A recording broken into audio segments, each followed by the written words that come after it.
Welcome to the show, Zack Klapman. How are you? Hello, everybody. I'm very good, Joe. I should say hi to you as well. Oh wow! What a nice co-host this week.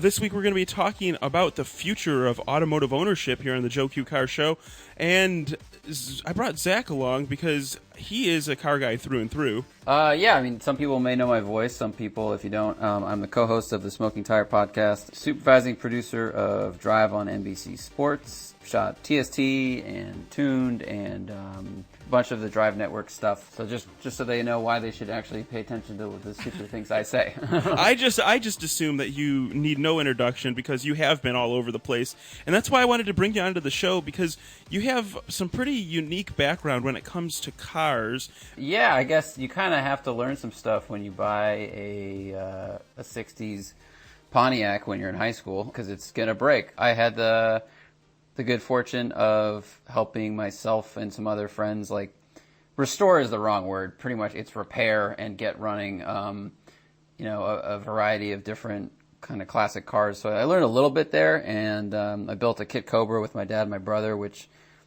in some ways is smoother than trying to diagnose and repair your own vehicle.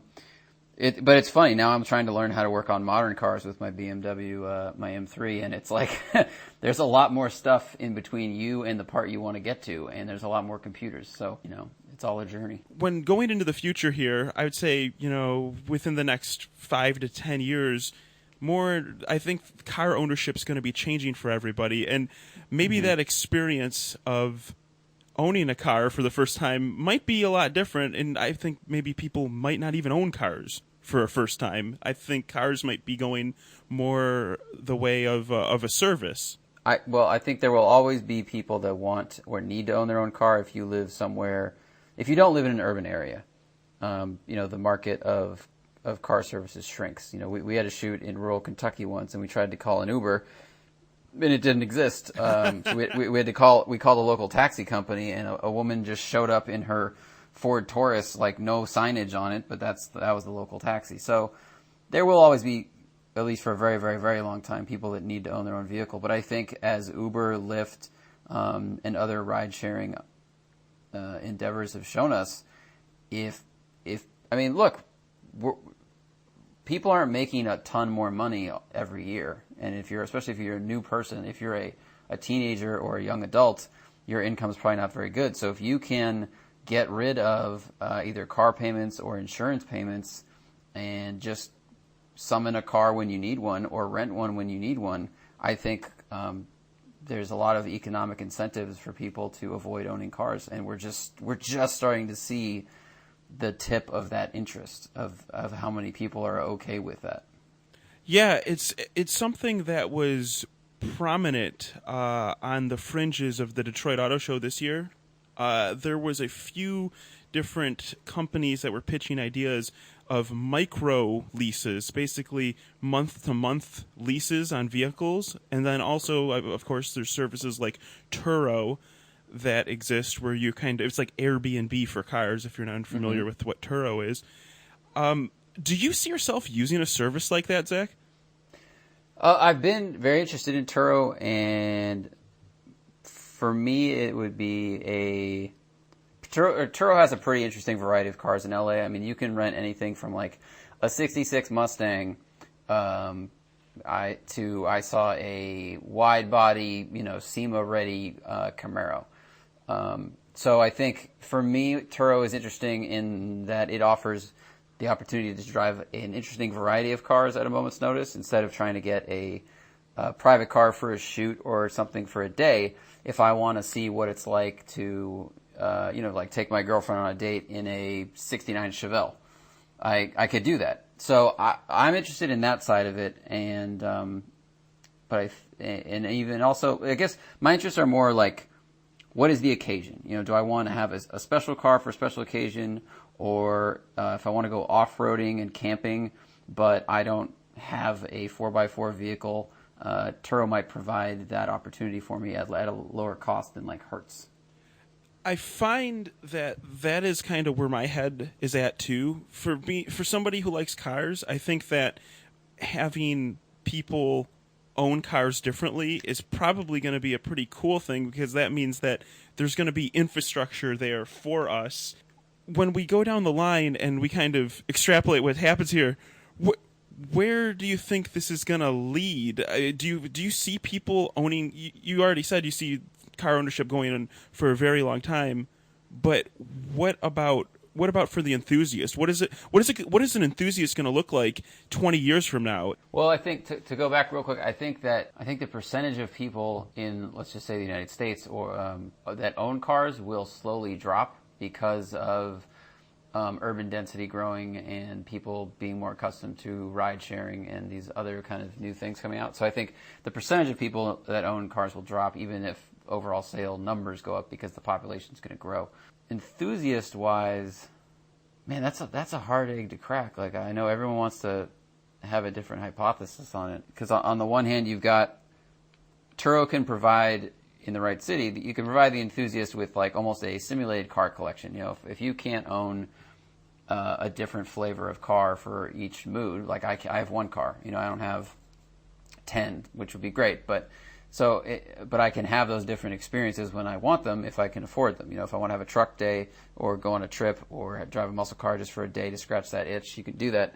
So I think it will provide the enthusiast that opportunity, you know, if they can afford it. I really like the word simulated car collection, by the way. I had to type that down. For a automotive enthusiast, though, the ability to keep driving also, that's something that's going to be coming up in the future that is a little bit, maybe even suspect if we go far enough down the line. I think if you go really far down the line, yeah, the thought of driving will become illegal because computers will be better at it than humans. And that is scary. I don't want that to happen at all, but also at the same time, I want that to happen so people that don't want to drive are not on the road, because there's really nothing worse than somebody who's driving and is not paying attention. Well, that's the happy medium that I think we're approaching. Is in the middle will be this time where if you want to buy a car that has full autonomous ability, or rent one, or whatever it may be, if you want to be in one, you'll be able to do that. And if you want to keep driving a car, it'll probably have a lot of,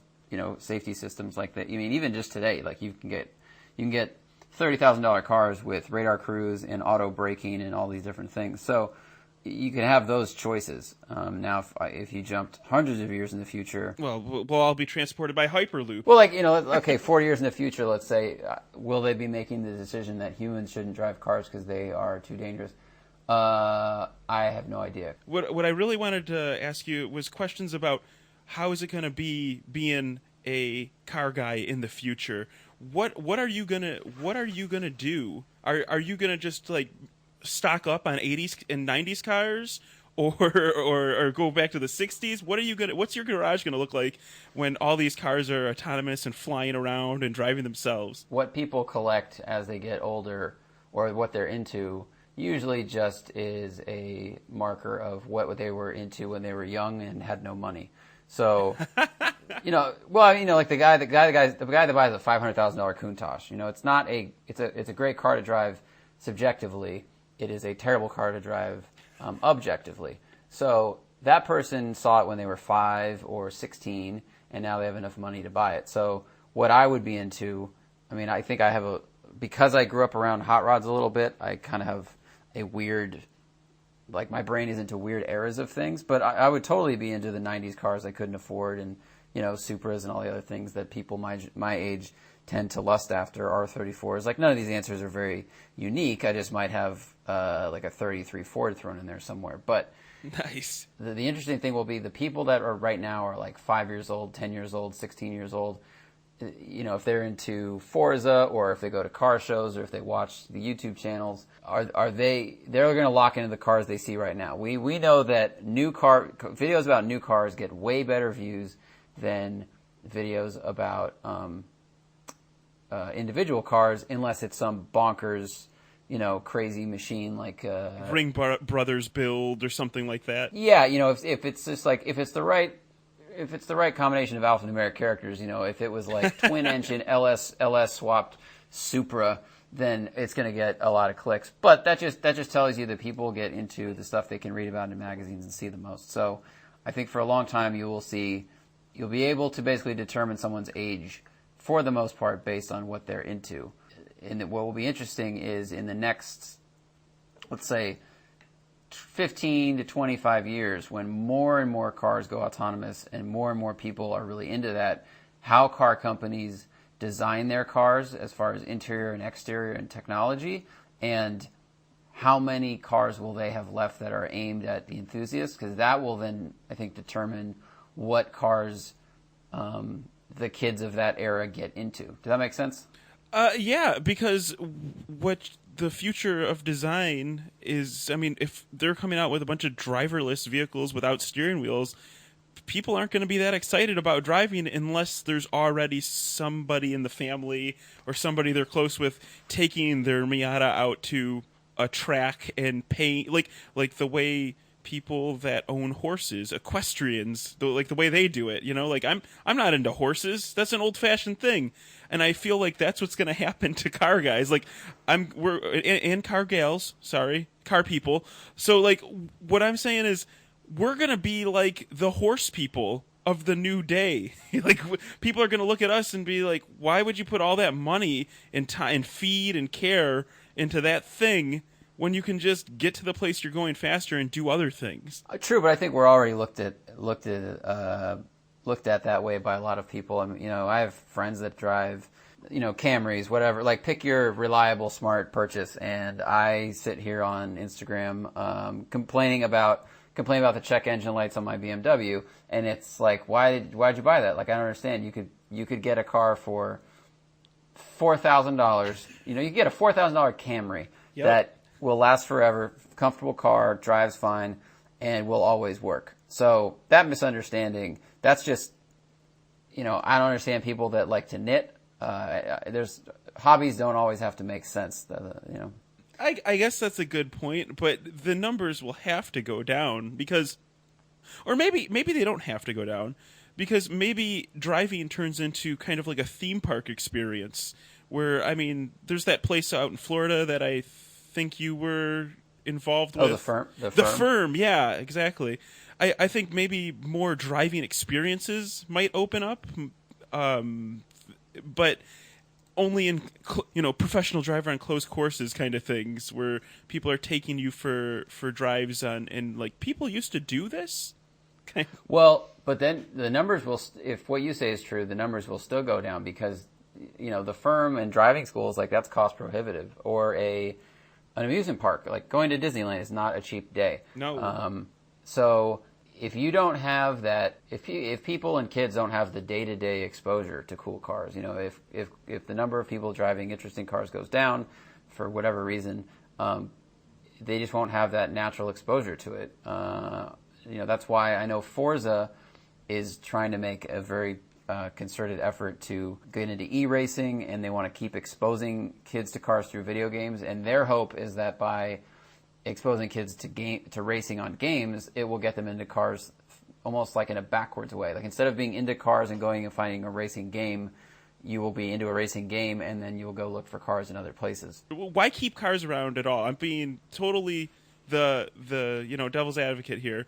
Why even keep them around? If we can automate them and just let the computers take care of transportation, why do we even need to have cars that we drive rather than computers drive? Right. Well, cars have always provided a freedom that mass transit can't. So even if you are using ride-sharing programs, or say Zipcar becomes autonomous in the future and it's perfect at it, it's like, all right, fine, but then it will be like Uber, where sometimes you're staying on the corner and you can get an Uber in a minute, and sometimes you have to wait 10 or 20 minutes.